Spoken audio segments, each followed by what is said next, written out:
And, for example, I had this riot once and this big, and forgive me, I'm just trying to show, or perhaps I won't mention the nationality, that's not fair, but this big brute of a man basically came chest to chest with me, and I could feel my heart beating, pounding, and practically spat on me. Yeah. And I found that just so deeply raw.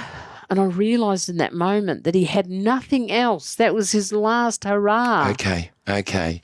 You know, it sounds amazing, but, you know, and I'm probably out of place here. I'm thinking of Viktor Frankl's book at the moment, Man's Search for Meaning. And you got a smile on your face, so you can identify perhaps why I'm thinking that. Chip, are you familiar with? I'm familiar with it. I haven't read it. Yeah, well, of course. And let me throw it back at you, please, Mary, because you understand the basis or the essence of that unforgettable book.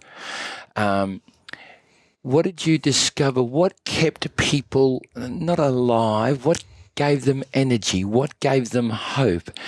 How did people in that situation from other lands, how did they handle that? How did they respond? How did they cope? How did they keep energized? I'd imagine you may have seen some who gave up hope.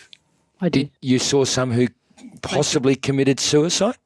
I saw people all between that attempting to commit suicide in lots of different ways. And so some people were giving up and others were still retaining hope. How come?